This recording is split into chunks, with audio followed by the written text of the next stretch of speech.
અત્યારે હું જઈ રહ્યો છું સારોલી ડિસ્કો વડા ખાવા માટે. સારું થયું ત્યાં બેસીને ન ખાધું. જો અત્યારે પોસિબલ હશે તો હું ને મમ્મી અત્યારે જઈશું, નકર પછી એ કાલનું રાખીશું. ઘરે આવતા જ ભાઈ ડિલિવરી બોય આવ્યો હતો કંઈક આપવા માટે. કાનાજીને ભાણું ધરાઈ ગયું છે. તો hey guys, welcome back to our new blog. હું છું નયન આહિર. આજનો બ્લોગ આપણે કરી રહ્યા છીએ 12:30 વાગે શરૂ. ભાઈ એકદમ નાઈ ધોઈને કમ્પ્લીટલી ફ્રેશ થઈ ગયા છીએ. તો સૌથી પહેલા તો બધાને ગુડ આફ્ટરનૂન. અને ભાઈ આજનો બ્લોગ બહુ જ ઇન્ટરેસ્ટિંગ થવાનો છે. શું કામ થવાનો છે તમને આગળ જ ખબર પડશે. સૌથી પહેલા તો બાને મળી લઈએ અને દાદાને મળી લઈએ. હા, ગુડ મોર્નિંગ, જય શ્રી કૃષ્ણ. કેમ છે તબિયત પાણી? મજા મજા. કેમ? બાની તબિયત તો એકદમ મસ્ત જ હોય છે. દાદા પણ અહીંયા સૂતા છે. દાદા ગુડ મોર્નિંગ, જય શ્રી કૃષ્ણ. કેમ છે તબિયત પાણી? સારા છે ને? તો વાંધો નહીં. તો દાદા અત્યારે ભાઈ જસ્ટ નોર્મલ રેસ્ટ કરી રહ્યા હતા, કારણ કે ભાઈ જમવાને વાર હતી. દાદાની તો સવારના બહુ વહેલેથી રેડી થઈ ગયા એટલા માટે. ને અહીંયા ચાલી રહ્યો છે શોભાનો વિડીયો કોલ. જોજો. હાય, ગુડ મોર્નિંગ. ગુડ આફ્ટરનૂન, જય શ્રી કૃષ્ણ. Good afternoon. કા અત્યારે શું કરે છે બધા ત્યાં? બસ જો કામ કરે પોતાનું. શું વાત છે. તો અત્યારે શોભા હે હું કે એટલા મોડા કેમ એમ? મજા આવી ગયા આજે. 11 વાગે ઉઠો, 11:11. યસ. તો અત્યારે શોભાની બધા ભાઈ છે એના પપ્પાના ઘરે, શોભા ને રામભાઈ. તો મમ્મી અત્યારે અમારા બનાવી રહ્યા છે મસ્ત મસ્ત રોટલી. દીકુ અહીંયા હાઈ કલ દે તો. દીકુ હાઈ કલો, હાઈ કલો હે ના, હાઈ કલ તો. રામભાઈ પણ મસ્ત ઉઠીને નાઈ ધોઈ લીધો છે. હાય મમ્મી, ગુડ મોર્નિંગ, જય શ્રી કૃષ્ણ. Good morning. કેમ છે તબિયત પાણી? બસ રેડી. આજે કેવી ગઈ મોર્નિંગ તમારી? સારી. સારી ગઈ. રામભાઈ તો કોઈ હતા નહીં, કોઈ હતું નહીં, એટલે ભાઈ કવરાવા વાળું હતું નહીં. બધું જ કામ એકદમ ભાઈ પરફેક્ટલી એના ટાઈમે થઈ ગયું. અને મમ્મી અત્યારે બનાવી રહી છે મસ્ત ગરમા ગરમ રોટલી. તો મમ્મી બપોરનું મેનુ શું છે જણાવી દો. શોભા તો નથી, તમે જણાવી દો. દાળ ભાત રોટલી. શું વાત છે. દાળ ભાત શાક અને રોટલી. શેનું શાક છે પણ પૂછી લઈએ. શેનું શાક છે? ગુવારનું શાક બન્યું છે ભાઈ આજે મસ્ત. ખાઈ લો. અમે બેસી ગયા છીએ બપોરનું જમવા માટે. જમવામાં ભાઈ મેં આગળ કીધું એ પ્રમાણે મસ્ત ગવારનું શાક સાથે ગરમા ગરમ રોટલી, છાશ, ફરફર, કાંદા.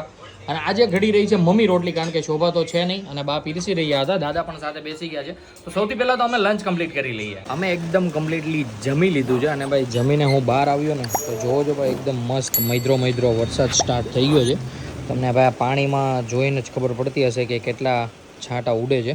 પણ ભાઈ એકદમ મસ્ત રેની વેધર છે. અને ભાઈ ગાડી પણ આપણી પલ્લી રહી જાય. એકવાર ભાઈ ગાડી ઝૂમ કરીને બતાવું. ભાઈ ચાકા જામ. જ્યારથી ભાઈ નંબર પ્લેટ નખાવી છે ને પછીથી ભાઈ ગાડીની કંઈક અલગ જ લુક આવે છે.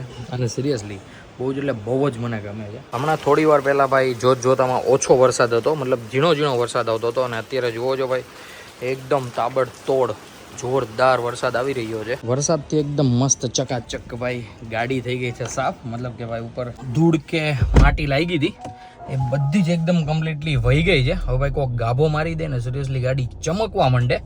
તો ગાઈઝ અત્યારે બપોર પછીના વાગી ગયા છે 4:30. જુઓ છો મસ્ત ભાઈ 4:30 થયા છે. અને ભાઈ આપણને થોડીક ભૂખ લાગી ગઈ છે. તો ભાઈ આજે સિરિયસલી ખૂબ જ સારો એવો વરસાદ આવ્યો. અંદરથી એવું થાય છે કે ભાઈ ડિસ્કો વડા ખાવા જોઈએ. તો અત્યારે હું જઈ રહ્યો છું સારોલી ડિસ્કો વડા ખાવા માટે.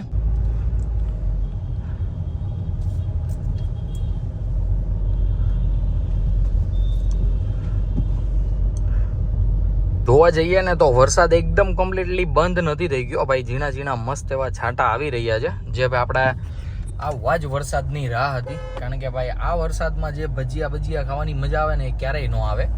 ને કે સિરિયસલી મોન્સૂનમાં જે ભજીયા ખાઈએ ને આહા મજા જ આવી જાય. એમાંય ભાઈ પછી આ ડિસ્કો વડા છે, કાં તો પછી ગણપત કાકાના ખાટા ગોટા આવે એ પણ જોરદાર આવે છે.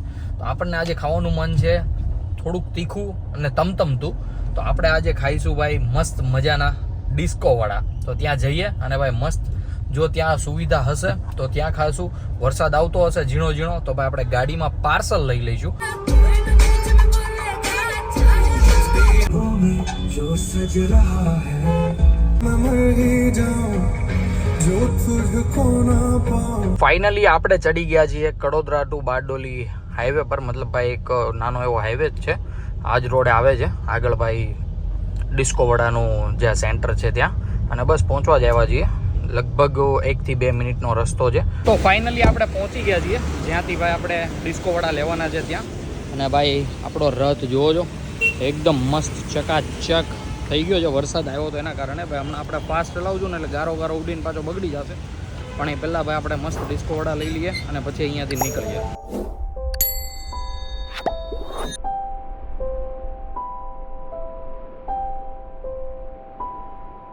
અહીંયા વરસાદ તો એકદમ કમ્પ્લીટલી રહી ગયો છે, પણ ભાઈ આપણે ડિસાઈડ કરવું છે કે આપણે ગાડીમાં જ ખાઈશું. તો ભાઈ કોક પણ લીધી છે અને સાથે સાથે શું કહેવાય પાણી પણ લઈ લીધું છે, જેથી ભાઈ તકલીફ ન પડે. તો ગાડીમાં બેસી જઈએ અને ક્યાંક સેટઅપ હરખોથી ગોઠવીએ. સારું થયું ત્યાં બેસીને ન ખાધું ભાઈ. જો ત્યાં બેસીને ખાધું હોત ને તો સિરિયસલી પલ્લી જ રહેત, કાં તો પછી ડીશ લઈને દોડવું પડત.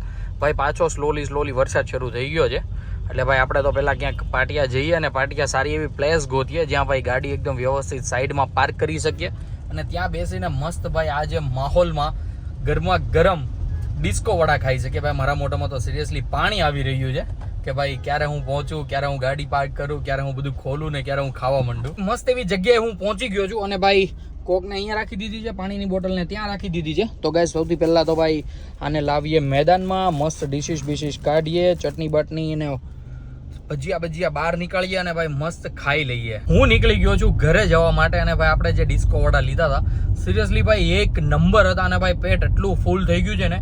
એ કંઈક ભાઈ 50 રૂપિયાના 4 કે એવા જ કંઈક વડા આવે, પણ ભાઈ 4 ડિસ્કો વડા પણ તમે ખાઈ જાઓ ને તો ભાઈ આડા પડી જાવ તમે. સિરિયસલી આટલી મજા આવે અને ભાઈ એટલા મોટા આવે ને કે તરત જ પેટ ભરાઈ જાય.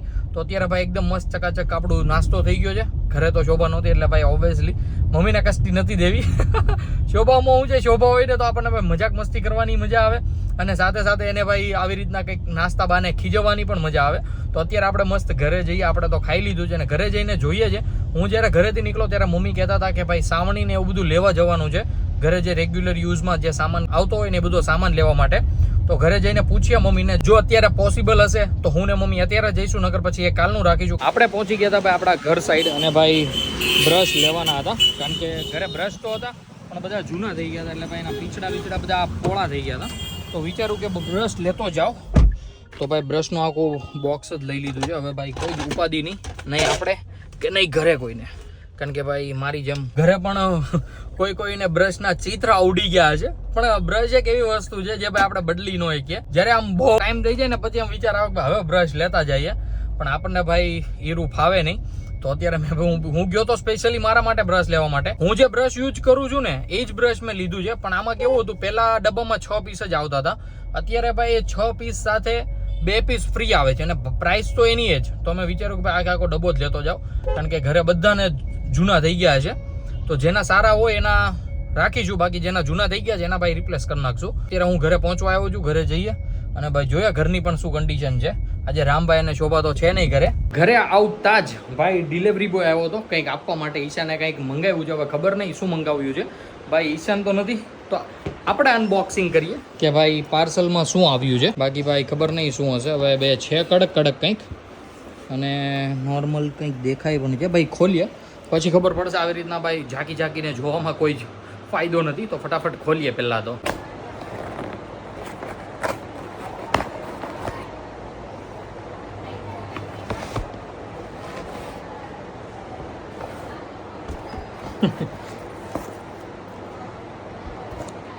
આમાં તો ભાઈ સખત આપણું ભજીયું થયું છે ભાઈ. ફોઇલ પેપર મંગાવવા જઈ છે અને જોવો છો ફોઇલ પેપર છે ને ભાઈ વેક્સ છે, બીજું કંઈ જ નથી. મને એમ કે ભાઈ કંઈક હાર્ડ છે તો કંઈક ઇન્સ્ટ્રુમેન્ટ છે, કંઈક મોબાઈલને લગતા યા ફિર કંઈક ટીવીને લગતા કોઈ પણ વસ્તુ હોઈ શકે. પણ ભાઈ આ તો ફોઇલ પેપર છે એટલે આ રસોડાના કિચનના કામની વસ્તુ છે અને બાકી એક વેક્સ છે જે ભાઈ ડેઈલી યુઝ કરે છે. રાતના વાગી ગયા છે 7:30 અને ભાઈ ઘરે એકદમ મસ્ત ભગવાનની પૂજા પણ થઈ ગઈ છે. દાદા બેસી ગયા છે માળા કરવા માટે અને અંદર જઈને આપણે મળીએ મમ્મીને કે આજે મમ્મી રાતના જમવામાં શું બનાવી રહી છે. તો મમ્મી અત્યારે તો ભાઈ તાવડીમાંથી કાર્બન ઉછેડે છે અને મસ્ત યસ સાથે લઈ લીધી છે કાથરોટ, એમાં પણ નાખી દીધું છે પાણી, એમાં નાખી દીધું છે મીઠું. બાકી ભાઈ મસ્ત આવું કંઈક ચાકા જામ રસોઈની તૈયારી થઈ રહી છે. શાક બની ગયું લાગે છે મમ્મી? ઓકે, તો કેળાનું શાક બન્યું છે ગાઈઝ અને આપણા માટે મસ્ત ચા દૂધ રોટલી બનવાની છે મારા માટે. શું વાત છે. બાકી યસ કેળાના શાક સાથે રોટલી જ ચાલશે. તો આપણા માટે બનવાની છે મસ્ત રોટલી, બા દાદા માટે બનવાનો છે બાજરાનો રોટલો. તો ગાઈઝ રાતનું મેનુ કંઈક આવું છે અને મમ્મી અત્યારે અહીંયા કરી દીધો છે શોભાને ફોન કારણ કે ગાઈઝ તમને આગળ મેં કીધું એ પ્રમાણે શોભા અને રામભાઈ છે નહીં તો ભાઈ એના વગર ઘર સૂનું સૂનું લાગે. મમ્મીને એકલું ન લાગે રસોઈ બનાવતા તો મમ્મીએ કર્યો છે શોભાને વિડીયો કોલ. રામ નથી તો મમ્મી વહેલા ફ્રી થઈ ગયા કે હે ગાઈઝ હજુ 9 પણ નથી વાગ્યા 9 પહેલા ભાઈ 15 મિનિટ મતલબ કે 8:45 જેવું થયું છે અને મમ્મી એકદમ કમ્પ્લીટલી આજે ફ્રી થઈ ગઈ છે એ પણ બહુ જ જલ્દી. રામને શોભા છે નહીં રામભાઈ ભાઈ કાંઈ હેરાન કરે નહીં તો મમ્મીએ બધું જ કામ એકદમ ફટાફટ કરી નાખ્યું. રસોઈ પણ અમે જલ્દી જ કરી નાખી હતી એટલે જલ્દી અમે જમી લીધું. તો અત્યારે બધા જ એકદમ કમ્પ્લીટલી જમી લીધું છે. બાના દાદા તો નીચે સુવા પણ વયા ગયા છે. હું કહેતી હતી મમ્મી રામ હોય તો એક જણું સાચવવા માટે. બરાબર જમવાનું હોય એક પછી એક હા એટલે થોડુંક મોડું થાય કેમ થાય. એમાં ખવડાવડી ગયો ને રમાવડી ગયો બધા રમાડમાં વળગી જાય. એમાં બધાનું કામકાજ વિખાઈ જાય. કામ મૂકી દે ખરી બેહી જાય રામને રમાડવા. હા તો ગાઈઝ પછી કામ કરીએ. તો અત્યારે આવી રીતના ભાઈ હું ને મમ્મી મસ્ત બેઠા છીએ ને ભાઈના વાટે છે. ભાઈ જેવો ઓફિસે આવે એટલે મમ્મી એમને બનાવી દે જમવાનું પછી બધા જ એકદમ કમ્પ્લીટલી ફ્રી થઈ જશે. જેમ જેટલા ફ્રી થઈ જાય એમ એટલા ભાઈ વહેલા સુઈ જાય. તો મમ્મી અને ભાઈ ભેગા ગયા છે રૂમમાં મસ્ત સુવા માટે. અને ગાઈઝ આપણે પણ આજના વ્લોગને કરી દઈએ અહીંયા જ એન્ડ. આઈ હોપ કે આજનો વ્લોગ તમને ગમ્યો હશે. ગમ્યો હોય તો લાઈક કરી દેજો. ચેનલ પર ન હોય તો સબસ્ક્રાઈબ કરી દેજો. મળીએ કંઈક આવા જ મસ્ત ધમાકેદાર વ્લોગ સાથે. ત્યાં સુધી બાય.